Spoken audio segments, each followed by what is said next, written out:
salvación. El tema de hoy, de este domingo, de esta mañana, es la iniciativa de Dios en nuestra salvación. ¿Alguna vez usted se ha preguntado cómo es posible que yo, siendo un pecador, me haya acercado a Dios o me haya acercado a Cristo? ¿Alguna vez usted se ha preguntado qué fue lo que le llevó a la iglesia o qué fue lo que le llevó a leer la palabra de Dios cuando usted era pecador o estaba viviendo en pecado?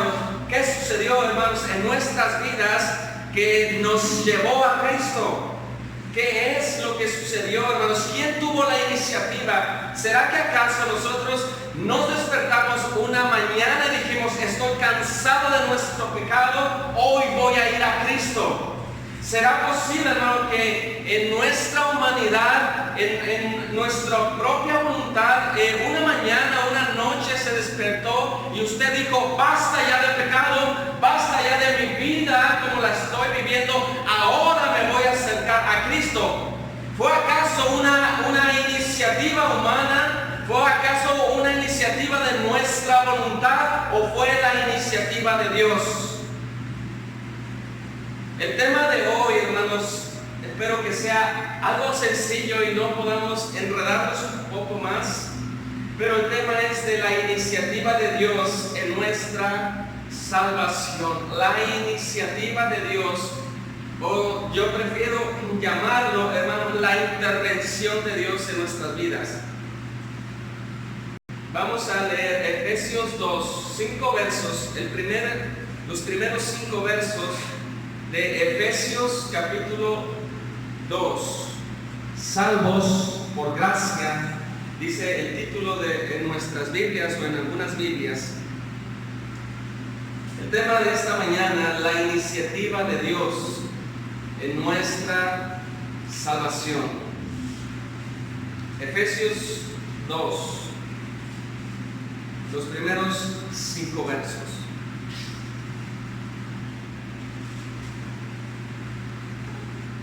Dice los versos del primer verso: y Él os dio vida a vosotros cuando estabais muertos en vuestros delitos y pecados, en los cuales anduvisteis en otro tiempo, siguiendo la corriente de este mundo, conforme al príncipe de la potestad del aire, el espíritu que ahora opera en los hijos de desobediencia. Verso 3: entre los cuales también todos nosotros vivimos en otro tiempo en los deseos de nuestra carne, haciendo la voluntad de la carne y de los pensamientos, y éramos por naturaleza hijos de ira, lo mismo que los demás. Pero Dios, que es rico en misericordia, por su gran amor con que nos amó, aun estando nosotros muertos en pecados, nos dio vida juntamente con Cristo. Por gracia sois salvos. Nuestro Dios, rogamos que pueda hablarnos a nuestras vidas. Solo tú conoces la situación de nuestra alma. Si hay en este lugar una alma que necesita clamar, pedimos que la ayudes, que intervengas por ella. Te damos gracias por este día en el nombre de Jesús. Amén. La iniciativa de Dios en nuestra salvación, o la intervención de Dios en nuestra salvación. Hermanos, acabamos de leer 5 versos que pudieran ser uno de los 5 versos más importantes en toda la Escritura. Toda la Escritura es importante, pero son 5 versos importantísimos que todo creyente, que todo cristiano debiera poder deleitarse en estos versos. Vamos a partir en 2 partes estos 5 versos que acabamos de leer, del primer verso al tercer verso, hermanos, si usted gusta apuntar, es un diagnóstico de la caída del hombre.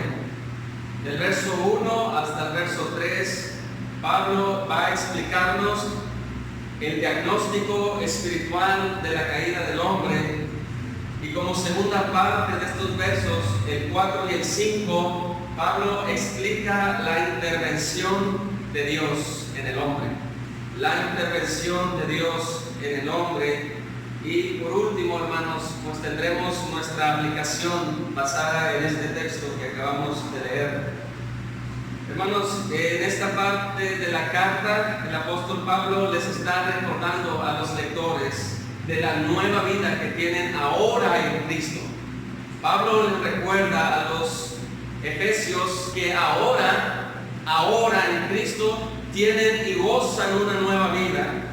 Así que, hermanos, el objetivo de esta enseñanza o de esta predicación no solamente es recordar, sino aprender 3 cosas importantes. Número 1, hermanos, el estado espiritual que se encuentra el hombre sin Dios.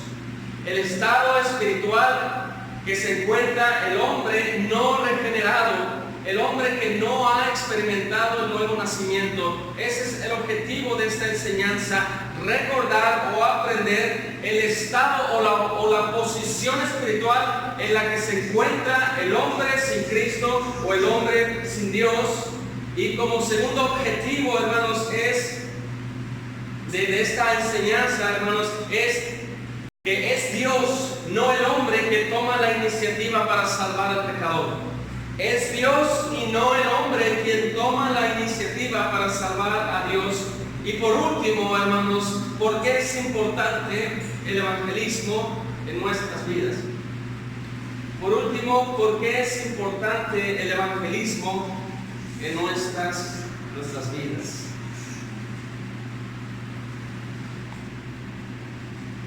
Leemos pues los primeros 3 versos de una manera pausada para darnos cuenta el retrato espiritual del hombre no regenerado o el hombre sin Dios.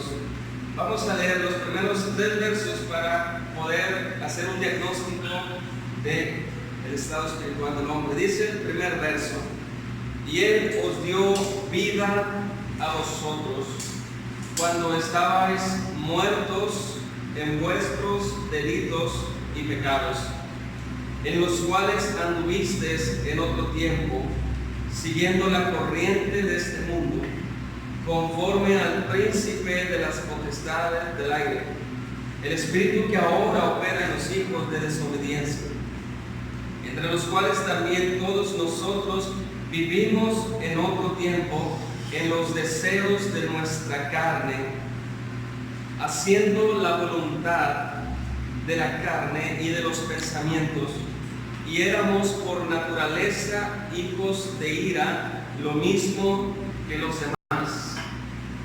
Hemos, hermanos, leído de una manera bien pausada el diagnóstico, una radiografía espiritual del hombre sin Dios, del hombre sin Cristo. Pablo les recuerda a los lectores la vieja o la antigua vida en la que ellos estaban viviendo, o la posición antigua en la que ellos estaban viviendo, y cómo Dios los sacó de esa posición espiritual y los sacó, hermanos, con gran poder, con gran poder. Así que en los primeros 3 versos de Efesios usted se puede dar cuenta de una manera muy sencilla pero muy profunda del estado espiritual que gozan los hombres sin Cristo. Y ese estado espiritual, hermanos, es el que usted y yo estábamos en el pasado. Y quisiera volver a repetir el tema de esta mañana o de esta tarde: la intervención o la iniciativa de Dios para salvar al hombre. ¿Es pues iniciativa de Dios o es iniciativa del hombre para buscar la salvación? Así que hemos leído pues este diagnóstico espiritual, un retrato, un cuadro acerca del estado espiritual. En primer lugar, hermanos, dice el estado espiritual, el estado caído del hombre o el estado no regenerado del hombre, en primer lugar, Pablo lo está asemejando a un muerto. El hombre sin Cristo, el hombre sin Dios, o por naturaleza, el hombre es considerado como un muerto espiritual. Y dice Pablo, ustedes que ahora gozan de la gracia de Dios, en el pasado estaban muertos en vuestros delitos y en vuestros pecados. Esa es una posición muy trágica del hombre sin Dios, muerto espiritual. Número 2, dice Pablo que esos muertos espirituales viven en la corriente de este mundo. ¿Qué significa vivir en la corriente de este mundo? Hermano, las personas sin Dios, sin Cristo, viven conforme a todo tipo de ideas, a todo tipo de ideologías, a todo tipo de religiones, menos a la idea de Dios y de Cristo. El hombre muerto espiritual, el hombre que está en delitos y pecado, vive conforme a sus propios deseos y conforme a sus propias ideas. Pablo dice también que estos muertos espirituales obedecen al príncipe de la potestad del aire. No están, hermanos, esclavizados a un trabajo, no están esclavizados a una religión, no están esclavizados a una ideología. Ellos obedecen al príncipe de la potestad del aire llamado Satanás, según la Biblia. Es el estado trágico del hombre sin Cristo, muerto en delitos y pecado, viviendo en la corriente de este mundo. Y Pablo les pone un título, los llama hijos de desobediencia.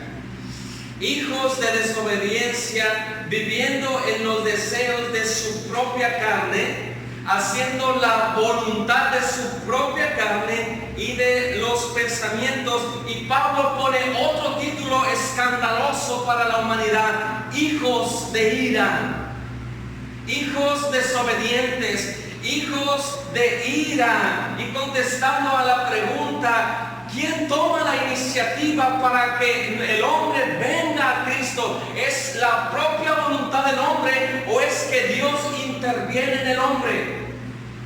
La respuesta es muy clara, hermanos. ¿Quién te levantó una mañana y dijiste, hoy quiero ir a la iglesia a conocer más de Dios? ¿Eres tú o es la intervención de Dios? Pablo pone unos títulos que son escandalosos, hermanos, en el pasado y siguen siendo escandalosos en el cristianismo presente. Porque el cristianismo actual, hermanos, parece que se les ha olvidado la posición espiritual del hombre caído. Hijos de ira, hijos de desobediencia, son o viven bajo el mandato del príncipe de este mundo, de Satanás. Están muertos espirituales. Es un diagnóstico trágico. Es un diagnóstico que Dios da del hombre trágico. El hombre, dice Pablo, pues, está bajo el dominio del pecado. Bajo el dominio del pecado. No son hombres libres, están esclavizados. El estado espiritual, hermanos, de las personas sin Dios, no están muertos por los pecados que hayan cometido, más bien están muertos porque así nacimos o así nacieron. El hombre espiritual, el hombre no está muerto porque haya cometido el pecado, hermanos, sino por su naturaleza que ya es pecadora desde el nacimiento o desde la concepción. El hombre por naturaleza es rebelde a los mandamientos de Dios, un hombre muerto espiritual, es el diagnóstico que da Pablo en esta carta. Dice el rey David en el Salmo 51, he aquí, dice, en maldad he sido formado y en pecado me concibió mi madre. ¿Usted se ha preguntado por qué nuestros bebés son tan enojones, son tan rebeldes? Es por causa, hermanos, de la naturaleza heredada. El hombre está muerto espiritual, el hombre tiene una inclinación al mal por naturaleza y también por violar los mandamientos de Dios. Así que todas las personas nacemos completamente corrompidas y nuestra naturaleza corrompida nos impide agradar a Dios y buscar al Dios verdadero. La naturaleza caída, hermanos, nos ha hecho inútiles para buscar al Dios verdadero. Más bien, nuestra naturaleza caída nos ha llevado a formarnos nuestros propios dioses. Porque el Dios de la Biblia no lo queremos, no lo podemos buscar, más bien hacemos nuestro propio Dios en nuestro corazón. Así que somos pecadores, hermanos, por herencia y por transgredir la ley de Dios. El pecado, hermanos, ha manchado en absoluto nuestra alma y nuestro cuerpo.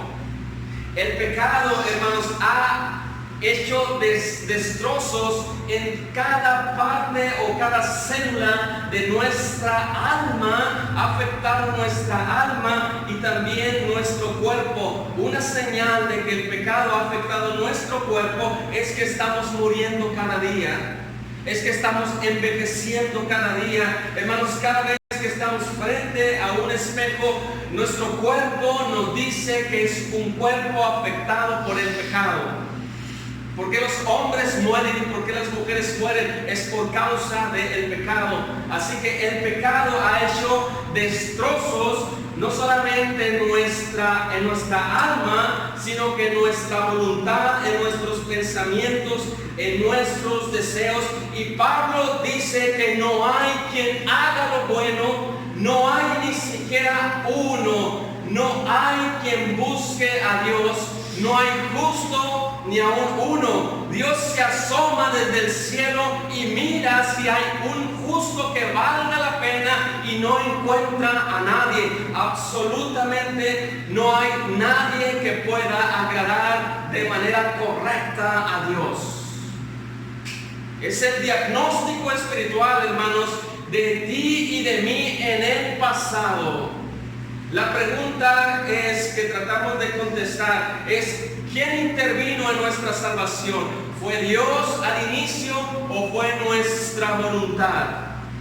¿Quién fue quien tomó la iniciativa para pedirle perdón a Dios, para reconocer nuestro pecado? ¿Fue nuestra propia voluntad o fue el poder de Dios en nuestras vidas?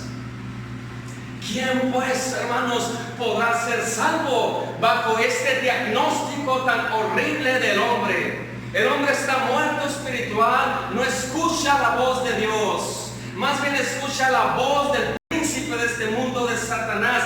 ¿Quién podrá salvar al hombre? Cuando Pablo dice, no hay ninguno bueno en el hombre, no hay ninguno quien busque a Dios. Es más, dice Pablo, todos se han desviado, todos son inútiles en buscar al Dios de la Biblia. ¿Quién pues podrá salvar al hombre? ¿Quién, hermanos, podrá salvar a mis padres? ¿Quién podrá salvar a mis tíos? ¿Quién pudo salvarme a mí en el pasado? La respuesta es clara, es Dios. Lo que es imposible para nosotros es posible para Dios. El verso 4, hermanos, es un verso muy hermoso y poderoso. Dice, pero Dios que es rico en misericordia. Si gustas leerlo en el verso 4. Pero Dios, después de que Pablo ha presentado un diagnóstico sumamente trágico en el hombre, dice Pablo, pero Dios, no el hombre.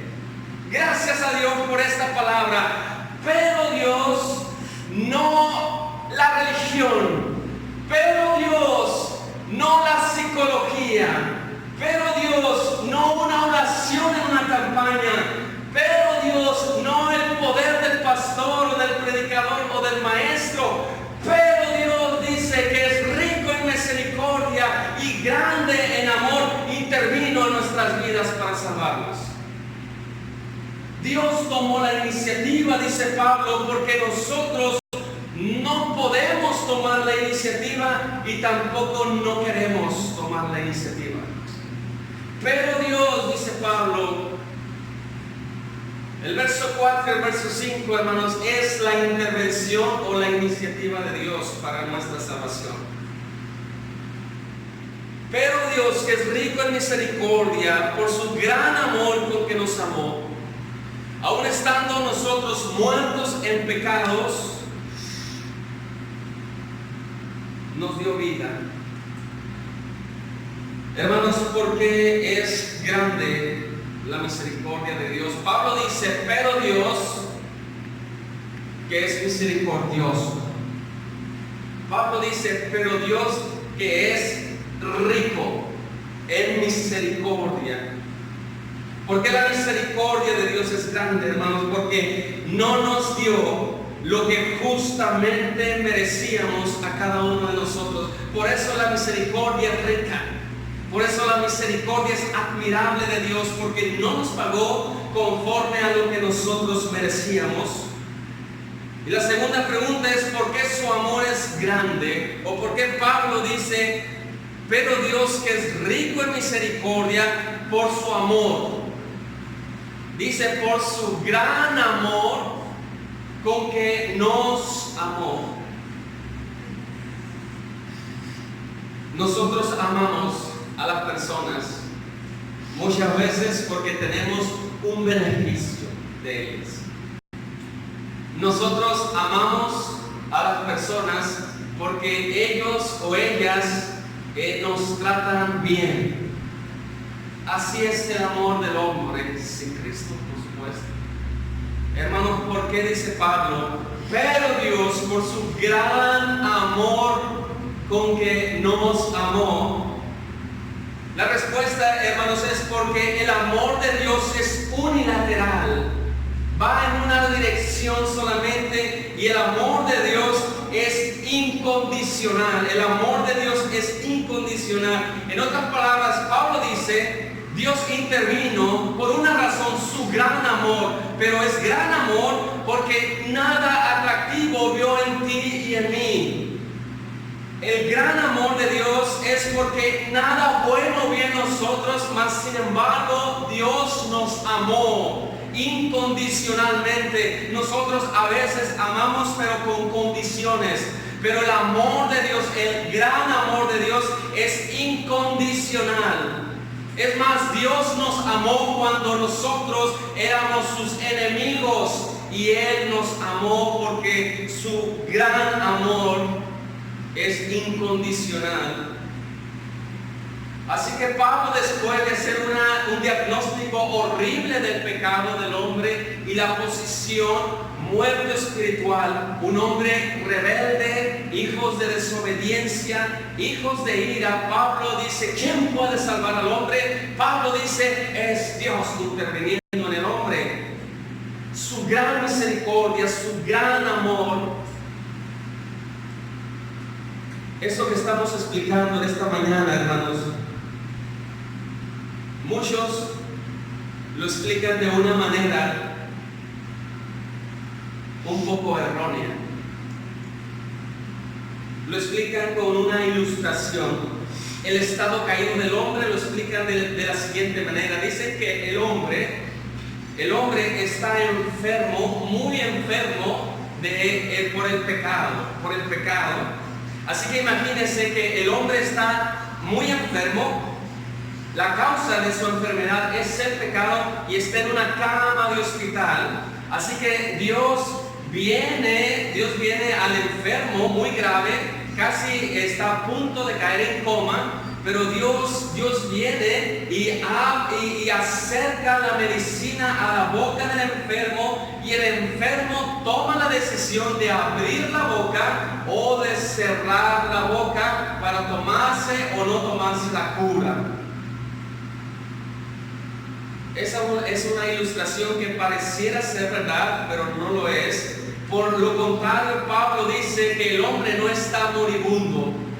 Pablo dice que está totalmente muerto, y es Dios, hermanos, que entra a la sala del hospital, busca al muerto, y cuando ve al muerto le dice a todo el mundo: quítense porque este hombre está muerto, y es Dios que le da aliento de vida y lo resucita a una vida nueva. El hombre necesita la intervención de Dios para poder arrepentirse de sus pecados. El hombre necesita la intervención de Dios para poder venir a Cristo.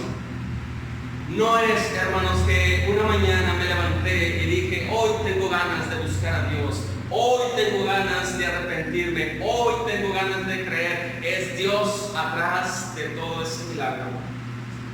Otra ilustración, hermano, que tenemos es en Ezequiel 37. Si usted gusta apuntarlo, no lo vamos a leer, pero Dios le dice a Ezequiel: Ezequiel, ve a un valle, y le llama un valle donde hay muchos huesos secos. Y Ezequiel llega a ese valle, a ese campo, y en igual de haber trigo, hay huesos secos, muchos huesos secos. Y Jehová le dice a Ezequiel: Ezequiel, ¿vivirán estos huesos secos? Y Ezequiel dice: no lo sé, Señor, solo tú lo sabes. Y Jehová le dice a Ezequiel, profetiza o predica o dile a esos huesos secos que yo, Jehová, hago entrar espíritu en ellos y vivirán. Yo, dice Jehová a Ezequiel, quitaré el corazón de piedra y les pondré un corazón de carne para que puedan vivir. Esa, hermanos, es la intervención inicial de Dios en la vida de cada uno de nosotros. Porque por nuestras propias fuerzas, por nuestra propia voluntad caída, no podemos buscar al Dios verdadero. Jamás podríamos hacerlo. El hombre está en una cárcel, hermanos, una cárcel que se llama pecado. Vive bajo el dominio del pecado y tiene una puerta muy grande. El hombre no puede salir por una razón: está encadenado al pecado. Pero la otra razón es que no quiere tampoco salir, porque ama su estado caído, ama su naturaleza que se inclina y se inclina cada minuto al mal. Pero Dios, dice Pablo, que es rico en misericordia, con su gran amor que nos amó, aún estando en ese estado muerto, nos dio vida espiritual para poder encontrarnos con Cristo y ser salvos por gracia. Amén. Así que, hermanos, la iniciativa en nuestra salvación es obra de Dios, no es obra tuya ni obra mía. Por eso el nuevo nacimiento, la regeneración, es un gran milagro. Dice Juan: el viento sopla y no sabes de dónde viene ni hacia dónde va. Así es todo aquel que ha nacido de nuevo. ¿Cuál es la aplicación entonces para nosotros? Hermanos, si nosotros creemos que Dios salva al hombre soberanamente, si nosotros creemos que Dios escoge a su pueblo, escoge a su rebaño, todo lo que hemos hablado es Dios que interviene en la vida del hombre.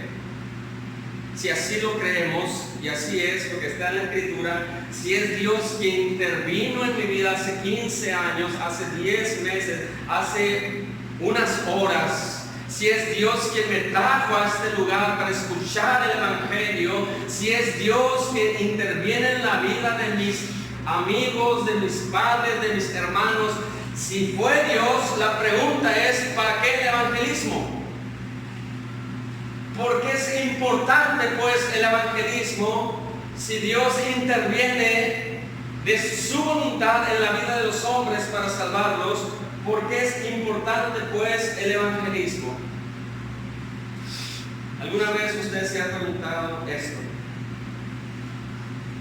Si Dios ha escogido a hombres y mujeres para ser su pueblo, para salvarlos, si es Dios quien interviene en la vida de los hombres, ¿por qué es importante el evangelismo? La respuesta, hermanos, es porque Jesús lo ha mandado. La respuesta, porque es importante el evangelismo, es porque es un mandato del Señor Jesucristo. Eso es suficiente. No ocupamos ir a un seminario para contestar esta pregunta. Es porque Cristo lo ha mandado evangelizar. Él ha decidido, porque Él es soberano, hermanos, que el evangelio sea el medio para dar a conocer a Cristo. Así lo ha establecido. Aunque Él haya decretado todas las cosas, aunque Él sepa quiénes son los suyos en esta ciudad, Dios ha mandado, o Jesús ha mandado a ser conocido a través del evangelio. Él ha decidido, hermanos, salvarnos por la locura de la predicación. Él así lo ha mandado, así lo ha ordenado. Jesús así lo ha decidido. Aunque Él intervenga en la vida de nosotros en el pasado, o aunque Él intervenga en la vida para salvar al hombre, Él ha decretado o ha decidido salvarnos por la locura de esta predicación, hermanos. Lo necio de este mundo, Dios ha escogido para avergonzar a los superiores de este mundo a través de la locura de la predicación. Los griegos decían: ustedes están locos. ¿Cómo es posible que su Dios muera en una cruz? Su Dios es tan débil porque lo mataron los mismos hombres. Para el judío era una locura que el Mesías fuera puesto en una cruz, hermanos. Pero dice Pablo, para nosotros esta locura es poder de Dios para salvación. Es poder de Dios para salvación. Hermanos, ¿por qué es importante el evangelismo? Ya vimos por qué es un mandamiento de Jesús, porque es un mandato de Dios. Dice Pedro: más vosotros, le dice a la iglesia, más vosotros sois linaje escogido, real sacerdocio, una nación santa, un pueblo adquirido por Dios para anunciar las virtudes de aquel que los llamó de las tinieblas a la luz admirable. Ustedes, iglesia, dice Pedro, son un pueblo especial, son un pueblo adquirido por Dios con un propósito: anunciar las virtudes de Cristo, las virtudes de Dios. Debemos de tener esto muy claro, hermanos. Dios no nos necesita para engrandecer su reino, pero a Él le ha agradado elegir a su iglesia para hacer esa tarea. Dios es poderosísimo. Él no necesita a los hombres para engrandecer su reino, pero a Él le ha placido o Él ha elegido que su iglesia haga esta tarea, anunciar el evangelio. Así que, hermanos, ¿por qué es importante el evangelismo?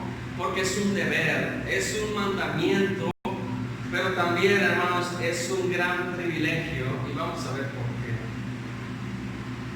Imagínense, hermanos, si usted trabaja en empresas, los trabajadores se sienten altamente privilegiados en las empresas cuando se les elige para intervenir en grandes proyectos, ¿sí o no? De 100 personas, eligen al 20% para llevar grandes proyectos de la empresa y se sienten privilegiados. Los soldados, hermanos, se sienten privilegiados cuando participan en misiones de gran importancia. De gran importancia. ¿Cómo no hemos de sentirnos privilegiados de ser parte de la mayor empresa que existe en el mundo entero, el Evangelio del Señor Jesucristo, de engrandecer el reino de los cielos? Así que la iglesia ve como un gran privilegio que el Rey de toda la gloria los haya capacitado para llevar las buenas nuevas, las buenas noticias. Para ir finalizando, vamos a leer Romanos 10, verso 11. Romanos 10.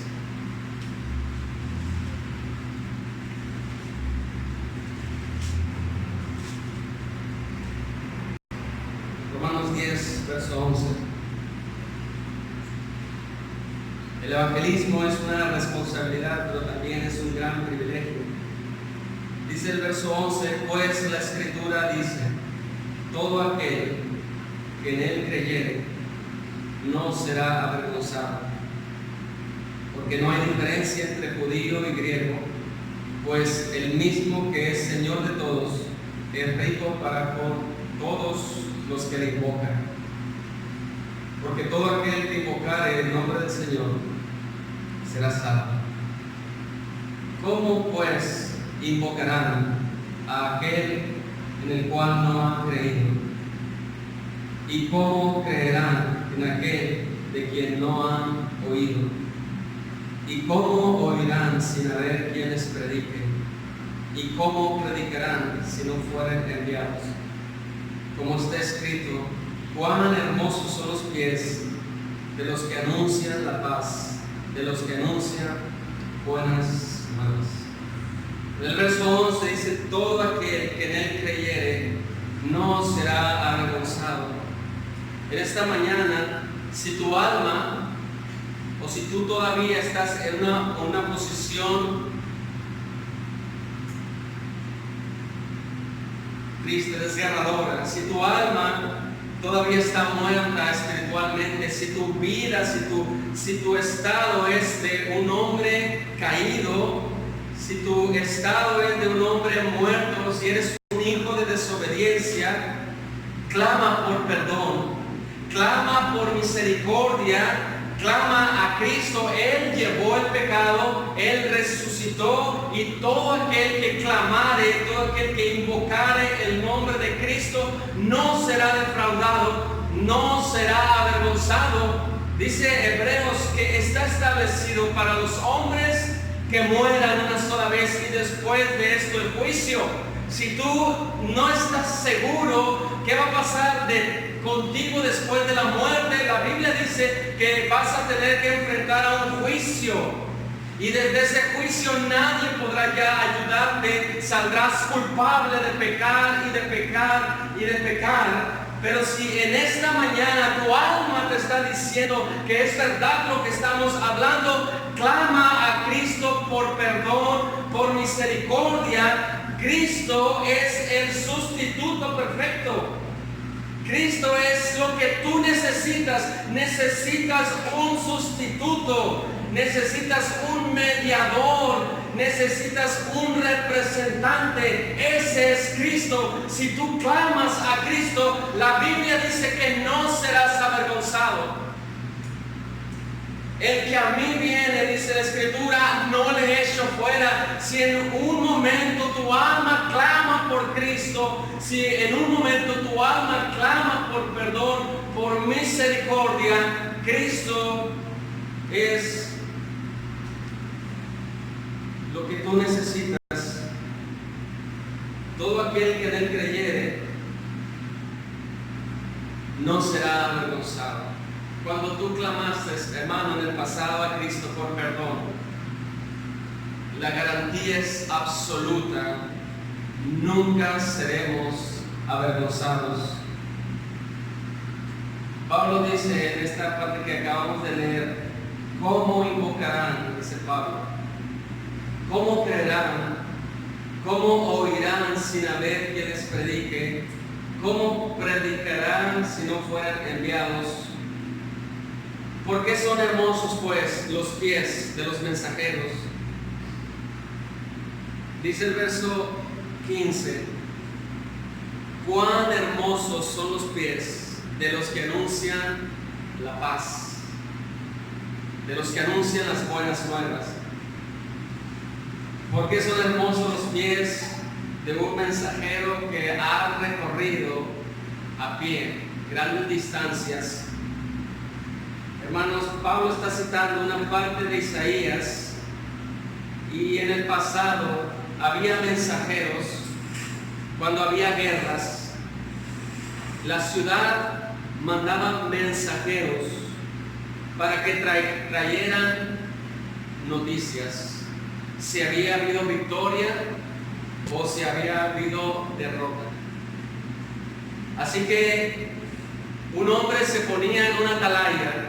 El atalaya es una caseta de vigilancia en lo más alto de la ciudad. Se ponía un vigilante y estaba esperando que viniera el mensajero. Y el mensajero venía a prisa, venía corriendo y hacía una señal de victoria o una señal de derrota. Pero en el caso, hermanos de Cristo, los mensajeros, los que anuncian las buenas nuevas, evangelio significa buenas noticias. ¿Sí o no son buenas noticias? Primero Pablo nos dio malas noticias, nos dio una radiografía, una fotografía muy cruel del estado espiritual del hombre. Son muy malas noticias para las personas que no tienen a Cristo como Señor y como Salvador. Pero después dice Pablo, pero Dios ha entregado un evangelio, buenas noticias, y todo aquel que anuncia estas buenas nuevas, dice Pablo, qué hermosos son los pies de los que traen estas buenas noticias, que solo en Cristo hay salvación, que después de conocer esa ruina espiritual, hay buenas noticias, y lo que era imposible para nosotros es posible para Dios. Porque no hay otro nombre en el cielo ni en la tierra dado a los hombres en que nosotros podamos ser salvos. Si en esta mañana, mi hermano, Dios te trajo a este lugar, no fue por tu voluntad, sino por su voluntad, que Dios te está trayendo o atrayendo a Cristo. Si tú no has reconocido tu pecado, clama por perdón, clama por misericordia. Vas a darte cuenta que no es por ti, sino porque es Dios despertándote y dándote aliento de vida. El hombre está muerto espiritualmente, Dios interviene y da aliento de vida, y el hombre abre los ojos, mira cuán grande es su pecado y mira la cruz de Cristo, y ahí encuentra perdón y salvación, y nunca será avergonzado en el día del juicio, puesto que ya no hay condenación para todos los que están en Cristo Jesús. La pregunta inicial fue: ¿quién tomó la iniciativa para que yo pudiera ser salvo por gracia? ¿Fue Dios o fue mi voluntad? La respuesta es: fue Dios. Nos ponemos de pie para dar gracias a Dios, porque por gracia somos salvos por medio de la fe. No es un don de nosotros, es un don de Dios. ¿Sabes por qué? Para que nadie se gloríe, sino que nos gloriemos en una sola persona, en Cristo Jesús.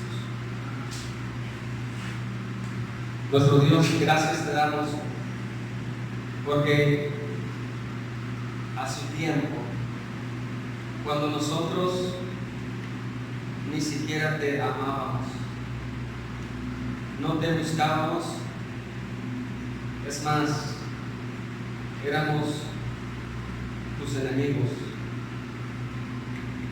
vivíamos como nosotros queríamos, en religiones, en ideologías, en nuestros propios deseos, nuestros propios pensamientos. Íbamos corriendo rumbo a la condenación eterna, justamente. Pero por tu gran misericordia, por tu gran amor, tú decidiste intervenir en la vida de cada uno de nosotros.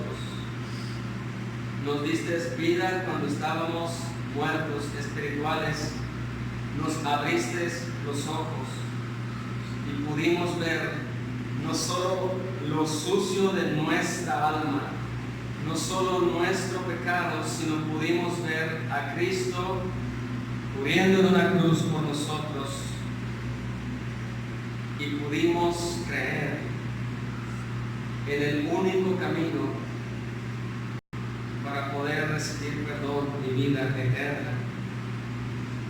Gracias porque somos salvos por gracia.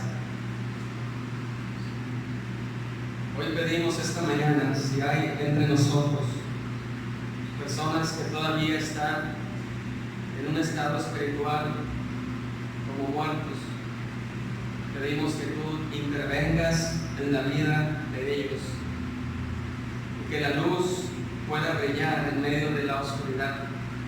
Con gran poder, nuestro Dios, tú los llames a la vida y los despiertes, que puedan creer, poner su confianza solo en Jesús, que ellos puedan entender que si alguno está en Cristo, nueva criatura, nueva persona somos. Las cosas viejas quedaron atrás, hoy tú las haces todas nuevas. Gracias a nuestro Dios por Jesucristo, quien llevó nuestro pecado, resucitó al tercer día. En el nombre de Jesús.